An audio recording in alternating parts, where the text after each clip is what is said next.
L'enseignement d'aujourd'hui a pour titre La vie, la mort et la résurrection de Christ, quatrième partie. Genèse chapitre 3, le verset 21. L'Éternel Dieu fit à Adam et à sa femme des habits de peau, et il les en revêtit. Après la chute de l'homme, Dieu avait donné à Adam et à Ève un habit de peau.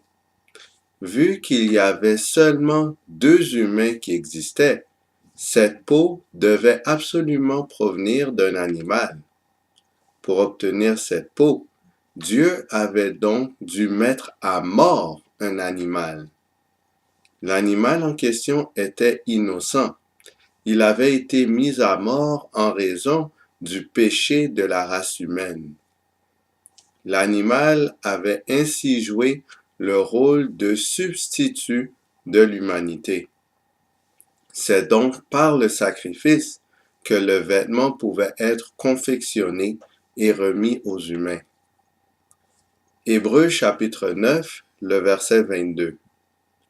Et presque tout, d'après la loi, est purifié avec du sang, et sans effusion de sang, il n'y a pas de pardon. Lévitique chapitre 17, le verset 14. Car l'âme de toute chair, c'est son sang qui est en elle. C'est pourquoi j'ai dit aux enfants d'Israël, vous ne mangerez le sang d'aucune chair, car l'âme de toute chair, c'est son sang. Quiconque en mangera sera retranché. Le dictionnaire Larousse définit l'effusion de sang comme étant l'action de répandre le sang, la tuerie, le massacre. Le sang dans la Bible représente l'âme de toute chair. En d'autres termes, cela représente la vie de toute créature. Ainsi, l'effusion de sang constitue la vie qui doit être répandue, une tuerie ou un massacre qui doit avoir lieu. De ce fait, pour qu'il y ait le pardon des anciennes fautes, il doit y avoir un meurtre. Ainsi, une personne innocente devait être mise à mort afin que les humains puissent recevoir le pardon. Ésaïe, chapitre 53, les versets 5 à 9. Mais il était blessé pour nos péchés, brisé pour nos iniquités. Le châtiment qui nous donne la paix est tombé sur lui, et c'est par ses meurtrissures que nous sommes guéris. Nous étions tous errants comme des brebis. Chacun suivait sa propre voie. Et l'Éternel a fait retomber sur lui l'iniquité de nous tous. Il a été maltraité et opprimé, et il n'a point ouvert la bouche. Semblable à un agneau qu'on mène à la boucherie, à une brebis muette devant ceux qui l'attendent, il n'a point ouvert la bouche. Il a été enlevé par l'angoisse et le châtiment, et parmi ceux de sa génération, qui a cru qu'il était retranché de la terre des vivants et frappé pour les péchés de mon peuple? Jean chapitre 1, les versets 28 à 30. Ces choses se passèrent à Béthanie, au-delà du Jourdain, où Jean baptisait. Le lendemain, il vit Jésus venant à lui, et il dit, voici l'agneau de Dieu qui ôte le péché du monde. C'est celui dont j'ai dit, après moi vient un homme qui m'a précédé, car il était avant moi. 1 Corinthiens chapitre 5, le verset 7. Faites disparaître le vieux levain, afin que vous soyez une pâte nouvelle, puisque vous êtes sans levain, car Christ, notre Pâque, a été immolé. Apocalypse chapitre 5, le verset 9. Et il chantait un cantique nouveau en disant, « Tu es digne de prendre le livre et d'en ouvrir les sceaux, car tu as été immolé et tu as racheté pour Dieu par ton sang des hommes de toute tribu, de toute langue, de tout peuple et de toute nation. » L'agneau immolé constitue un symbole de Jésus-Christ mourant sur la croix. L'humain Jésus-Christ accepta de mourir en guise de sacrifice afin que l'être humain puisse recevoir le pardon de Dieu. Analysons l'agonie du Christ sur la croix du Calvaire. Matthieu chapitre 27, les versets 44 à 46. Les brigands, crucifiés avec lui, l'insultaient de la même manière. Depuis la 6e heure jusqu'à la 9e, il y eut des ténèbres sur toute la terre. Et vers la 9e heure, Jésus s'écria d'une voix forte, « Élie, Élie, lama sabachthani », c'est-à-dire, « Mon Dieu, pourquoi m'as-tu abandonné » Jésus sur la croix s'exclamait, « mon Dieu, pourquoi m'as-tu abandonné » Cette déclaration se retrouve dans un passage de l'Ancien Testament. Quel est ce passage? Psaume 22, les versets 1 et 2. Au chef des chantres, sur Biche de l'aurore. Psaume de David. Mon Dieu, pourquoi m'as-tu abandonné? Et t'éloignes-tu sans me secourir, sans écouter mes plaintes? Actes chapitre 2, les versets 29 et 30. Hommes frères, qu'il me soit permis de vous dire librement au sujet du patriarche David, qu'il est mort, qu'il a été enseveli, et que son sépulcre existe encore aujourd'hui parmi nous. Comme il était prophète, et qu'il savait que Dieu lui avait promis avec serment de faire asseoir un de ses descendants sur son trône, David, en tant que prophète, avait prophétisé la mort du Christ bien avant la naissance de Jésus. Ainsi, le psaume 22 est une description de l'agonie du Messie sur la croix. Nous pouvons mieux comprendre les sentiments de Jésus en lisant ce psaume. Psaume 22, les versets 2 à 4. Mon Dieu, pourquoi m'as-tu abandonné? Et t'éloignes-tu sans me secourir, sans écouter mes plaintes? Mon Dieu, je crie le jour et tu ne réponds pas, la nuit et je n'ai point de repos. Pourtant tu es le Saint, tu sièges au milieu des louanges d'Israël. Psaume 22, les versets 4 à 6. En toi se confiaient nos pères, ils se confiaient et tu les délivrais. Ils criaient à toi et ils étaient sauvés. Ils se confiaient en toi et ils n'étaient point confus. La Bible contient plusieurs exemples de personnes ayant demandé de l'aide au Seigneur et qui furent exaucées. Josué chapitre 11, le verset 6. L'Éternel dit à Josué, « Ne les crains point, car demain, à ce moment-ci, je les livrerai tous frappés devant Israël. Tu couperas les jarrets à leurs chevaux, et tu brûleras au feu leurs chars. » 2 Samuel chapitre 5, le verset 19.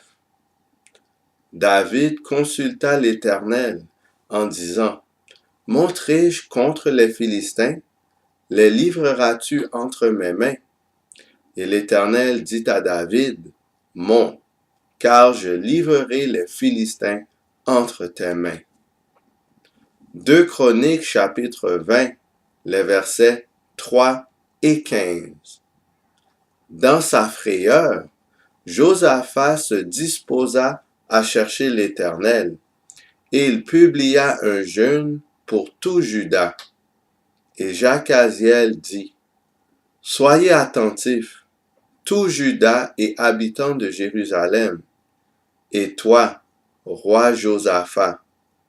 Ainsi vous parle l'Éternel. Ne craignez point et ne vous effrayez point devant cette multitude nombreuse, car ce ne sera pas vous qui combattrez, ce sera Dieu. » Josué eut confiance en l'Éternel et remporta la victoire sur les ennemis d'Israël. David se confia en Dieu pour remporter des guerres. Josaphat eut recours à Dieu pour battre les ennemis d'Israël. Ces humains, pécheurs comme nous, recevaient le soutien divin dans toute leur lutte et dans toute leur guerre. Ils n'avaient qu'à demeurer fidèles au Seigneur et ils avaient l'assurance de la réussite. En contraste, Jésus était en grande agonie sur la croix le jour et Dieu ne lui répondait pas. Christ n'avait commis aucun péché pendant toute sa vie. Malgré cela, au moment où il a le plus besoin de son Père, il n'est pas secouru. Le Père semblait ne pas écouter son propre Fils quand celui-ci criait à lui. L'Éternel s'éloignait de son propre Fils.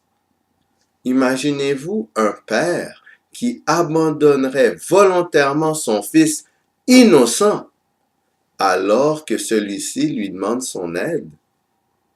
Cela était justement ce qui est en train de se passer, tandis que Jésus-Christ était cloué sur la croix.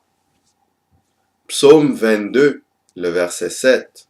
« Et moi, je suis un ver et non un homme, l'opprobre des hommes et le méprisé du peuple. » Nous avons vu que Jésus est l'agneau de Dieu. Un agneau, c'est un animal attirant, beau et doux. On veut toucher, caresser, donner un câlin à un agneau. En contraste, un ver est repoussant. On ne veut pas toucher, caresser ou donner un câlin à un ver. On veut plutôt l'écraser ou le tuer pour s'en débarrasser. Or, Jésus est décrit prophétiquement par David comme étant un ver et non un agneau dans ce texte. Matthieu chapitre 27, les versets 39 à 44. Les passants l'injuriaient et secouaient la tête en disant, « Toi qui détruis le temple et qui le rebâtis en 3 jours, sauve-toi toi-même. Si tu es le Fils de Dieu, descends de la croix. » Les principaux sacrificateurs, avec les scribes et les anciens, se moquaient aussi de lui et disaient, « Il a sauvé les autres et il ne peut se sauver lui-même. S'il est roi d'Israël, qu'il descende de la croix, et nous croirons en lui. » Il s'est confié en Dieu, que Dieu le délivre maintenant s'il l'aime. Car il a dit, « Je suis Fils de Dieu. » Les brigands, crucifiés avec lui, l'insultaient de la même manière. Telle était la condition de Jésus sur la croix. Jésus était repoussant. Les personnes se moquaient de lui. On voulait le tuer. Jésus était arrivé à un niveau très bas, comme le ver qui rampe sur le sol. Philippiens, chapitre 2, les versets 6 et 7. Lequel, existant en forme de Dieu, n'a point regardé comme une proie à arracher d'être égal avec Dieu, mais s'est dépouillé lui-même en prenant une forme de serviteur, en devenant semblable aux hommes, et ayant paru comme un simple homme. Philippiens chapitre 2, le verset 8. Il s'est humilié lui-même, se rendant obéissant jusqu'à la mort, même jusqu'à la mort de la croix. Jésus a accepté de quitter son trône dans le ciel pour aboutir à une pareille situation. Il a volontairement subi la suprême humiliation. Qu'est-ce qui l'a motivé à prendre une telle décision? Jean chapitre 15, les versets 12 à 14. C'est ici mon commandement. Aimez-vous les uns les autres, comme je vous ai aimé. Il n'y a pas de plus grand amour que de donner sa vie pour ses amis. Jean chapitre 3, le verset 16. Et comme Moïse éleva le serpent dans le désert, il faut de même que le Fils de l'homme soit élevé. Car Dieu a tant aimé le monde qu'il a donné son Fils unique, afin que quiconque croit en lui ne périsse point, mais qu'il ait la vie éternelle. Dieu, en effet, n'a pas envoyé son Fils dans le monde pour qu'il juge le monde, mais pour que le monde soit sauvé par lui. C'est par un amour suprême pour les humains que Jésus a offert sa vie en sacrifice et a accepté la honte suprême. C'est par un amour suprême pour les humains que le Père a accepté d'envoyer mourir à la croix son Fils unique. Psaume 22, les versets 13, 14 et 17. De nombreux taureaux sont autour de moi. Des taureaux de Basan m'environnent. Ils ouvrent contre moi leur gueule, semblables aux lions qui déchirent et rugit, car des chiens m'environnent. Une bande de scélérats rôde autour de moi. Ils ont percé mes mains et mes pieds. Les taureaux de Basan, les chiens et les scélérats autour de Jésus sont les personnes qui se moquaient de Jésus pendant qu'il était crucifié. Ces personnes sont comparées à des animaux, car leur comportement était semblable à celui d'une bête. Quand nous ne nous soumettons pas à la volonté divine, nous agissons comme des bêtes sans intelligence. Psaume 22, les versets 15 et 16. Je suis comme de l'eau qui s'écoule, et tous mes os se séparent. Mon cœur est comme de la cire, il se fond dans mes entrailles. Ma force se dessèche comme l'argile, et ma langue s'attache à mon palais. Tu me réduis à la poussière de la mort. Sur la croix, Jésus était comme de l'eau qui s'écoule. Sa force se desséchait comme l'argile. En d'autres termes, les forces physiques de Jésus l'abandonnaient. Tous ses os se séparaient. Étant sur le point de mourir, Christ souffrait énormément. Psaume 22, le verset 22. Sauve-moi de la gueule du lion. Délivre-moi des cornes du buffle. Que représente le lion? 1 Pierre chapitre 5, le verset 8. Votre adversaire, le diable, rôde comme un lion rugissant, cherchant qui il dévorera. Comme un lion, le diable était sur le point de dévorer Jésus. Jésus-Christ sur la croix était à la merci de Satan qui l'assiégeait de ses tentations redoutables. Satan disait à Christ d'abandonner sa mission divine. Pourquoi Jésus était-il aussi vulnérable face au diable? Ésaïe chapitre 59, les versets 1 et 2.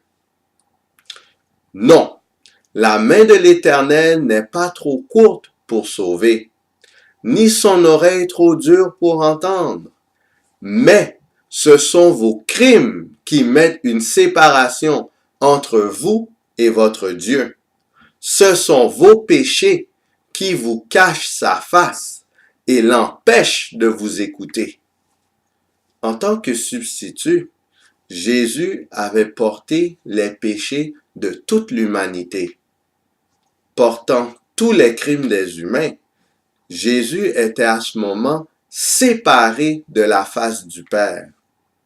Il ne pouvait avoir recours ni à l'aide ni au soutien de son Dieu. Celui-ci lui cachait son visage. La présence divine lui était retirée. Son agonie morale était si grande qu'il en oubliait ses tortures physiques. Sachant que le péché est odieux à la divinité, Jésus redoutait que la séparation serait éternelle. En effet, la croix était une expérience toute nouvelle pour la Trinité. Le Père, le Fils et le Saint-Esprit avaient toujours été ensemble. Cette famille céleste était un modèle parfait d'unité existante entre des individus. Genèse chapitre 1, les versets 1 et 2. Au commencement, Dieu créa les cieux et la terre. La terre était informe et vide. Il y avait des ténèbres à la surface de l'abîme, et l'Esprit de Dieu se mouvait au-dessus des eaux. Jean chapitre 1, les versets 1 et 2. Au commencement était la parole, et la parole était avec Dieu, et la parole était Dieu. Elle était au commencement avec Dieu. Lors de la création, l'Esprit se mouvait au-dessus des eaux. La parole, à savoir Dieu le Fils, était auprès de Dieu le Père. Ésaïe chapitre 6, les versets 1 à 3. L'année de la mort du roi Osias, je vis le Seigneur assis sur un trône très élevé, et les pans de sa robe remplissaient le temple. Des séraphins se tenaient au-dessus de lui. Ils avaient chacun 6 ailes, 2 dont ils se couvraient la face, 2 dont ils se couvraient les pieds, et 2 dont ils se servaient pour voler. Ils criaient l'un à l'autre et disaient, « Saint, Saint, Saint est l'Éternel des armées. Toute la terre est pleine de sa gloire. » Le mot « saint » est employé à 3 reprises pour décrire l'Éternel des armées qui est assis sur le trône. Le Père, le Fils et le Saint-Esprit sont tous les 3 saints. Matthieu chapitre 3, les versets 16 et 17. Dès que Jésus eut été baptisé, il sortit de l'eau. Et voici, les cieux s'ouvrirent, et il vit l'Esprit de Dieu descendre comme une colombe et venir sur lui. Et voici, une voix fit entendre des cieux ces paroles. Celui-ci est mon Fils bien-aimé, en qui j'ai mis toute mon affection. Jésus, le Fils de Dieu, étant pleinement humain, venait de recevoir le baptême. Dieu, l'Esprit éternel, était descendu du ciel et était venu sur Christ à cette occasion, dans le cadre de l'onction de ce dernier. Dieu, le Père, a proclamé au ciel que Jésus était son bien-aimé. Jean chapitre 10, le verset 30. Moi et le Père, nous sommes un. Jésus affirme que lui et le Père sont un. De ce fait, comment peut-on diviser ce qui est un? L'eau contient 2 parties d'hydrogène et une partie d'oxygène. Si on enlève un de ces éléments, on n'a plus d'eau. L'eau n'est absolument rien comparé à la relation entre le Père, le Fils et le Saint-Esprit. Cependant, à la croix, il y avait la menace que ce trio divin inséparable soit éternellement brisé. C'est cette séparation que Jésus craignait le plus. Si Jésus échouait ici, en commettant un péché en parole ou en action, son sacrifice ne serait pas agréé par Dieu. Jésus resterait donc éternellement dans la tombe. On se rappelle que Jésus avait bu le vin de la fureur de Dieu, versé sans mélange dans la coupe de sa colère. Jésus n'avait donc pas accès à la miséricorde, à la compassion et à la bonté de Dieu. Étant sur la croix, Jésus avait tous les péchés de la race humaine sur lui. Jésus avait ainsi perdu la conviction qu'il serait délivré par Dieu. Marc, chapitre 3, les versets 18 à 20. Je vous le dis en vérité, tous les péchés seront pardonnés aux fils des hommes et les blasphèmes qu'ils auront proférés. Mais quiconque blasphémera contre le Saint-Esprit n'obtiendra jamais de pardon. Il est coupable d'un péché éternel. 1 Jean chapitre 5, les versets 16 et 17. Si quelqu'un voit son frère commettre un péché qui ne mène point à la mort, qu'il prie, et Dieu donnera la vie à ce frère. Il la donnera à ceux qui commettent un péché qui ne mène point à la mort. Il y a un péché qui mène à la mort. Ce n'est pas pour ce péché-là que je dis de prier.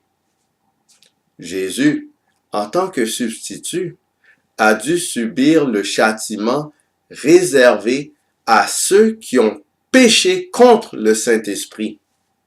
Christ ne pouvait pas recevoir le pardon divin pour les péchés qu'il a pris sur lui. Il a pris sur lui la culpabilité du péché éternel.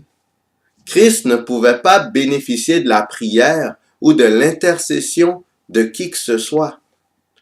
Le Christ ressentait l'angoisse que tout pécheur devra éprouver quand la grâce va cesser d'intercéder en faveur des humains. Personne ne comprendra jamais la douleur que le Sauveur éprouva à ce moment d'angoisse suprême. Dans son moment de terreur et de solitude, Jésus s'écrie « À qui ?» À qui s'adresse-t-il? On sait qu'il y a 3 personnes, soit le Père, le Fils et le Saint-Esprit. On sait que le Fils, qui est un intercesseur, n'est pas disponible car il est en train de mourir sur la croix. Qui reste-t-il?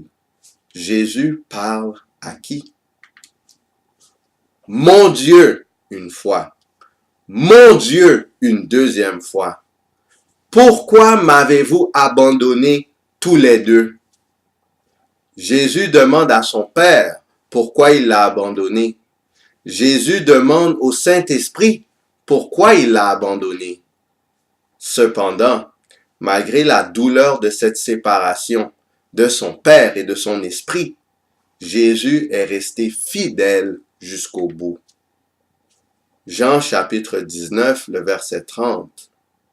Quand Jésus eut pris le vinaigre, il dit, « Tout est accompli. » Et, baissant la tête, il rendit l'esprit. Luc chapitre 23, le verset 46. Jésus s'écria d'une voix forte, « Père, je remets mon esprit entre tes mains. » Et, en disant ces paroles, il expira. Jésus a remis son esprit, sa vie, entre les mains de Dieu. Ces dernières paroles montrent qu'il a maintenu une confiance inébranlable en son Père céleste. Les souffrances et angoisses que Christ a subies n'ont aucunement altéré la foi qu'il avait en Dieu. Grâce à sa foi et à sa piété parfaite, Jésus a pu accomplir la totalité de sa mission en mourant sur la croix. Il a réussi sa fonction d'agneau de Dieu, étant sans défaut et sans tache. Le Messie a remporté la victoire complète sur le péché. En vertu de la victoire de Christ, tous les humains qui se confient en lui sont également victorieux. Ésaïe, chapitre 53, le verset 10. Il a plu à l'Éternel de le briser par la souffrance. Après avoir livré sa vie en sacrifice pour le péché, il verra une postérité et prolongera ses jours, et l'œuvre de l'Éternel prospérera entre ses mains. Jésus a livré sa vie en sacrifice pour le péché. Il a subi la mort éternelle, réservée à ceux qui ont péché contre l'Esprit de Dieu. Vu que Jésus est mort, comment pouvait-il voir une postérité? Comment pouvait-il prolonger ses jours alors qu'il est mort? Actes, chapitre 2, les versets 29 à 32. Hommes frères, qu'il me soit permis de vous dire librement au sujet du patriarche David qu'il est mort, qu'il a été enseveli et que son sépulcre existe encore aujourd'hui parmi nous. Comme il était prophète et qu'il savait que Dieu lui avait promis avec serment de faire asseoir un de ses descendants sur son trône, c'est la résurrection du Christ qu'il a prévue et annoncée, en disant qu'il ne serait pas abandonné dans le séjour des morts et que sa chair ne verrait pas la corruption. C'est ce Jésus que Dieu a ressuscité. Nous en sommes tous témoins. Jésus, après sa mort, a été ressuscité par Dieu. Jésus, après sa mort, fut revenu à la vie. C'est ainsi que le Messie peut voir une postérité et prolonger ses jours. Lors de la prochaine étude, nous allons porter nos regards sur la résurrection de Jésus.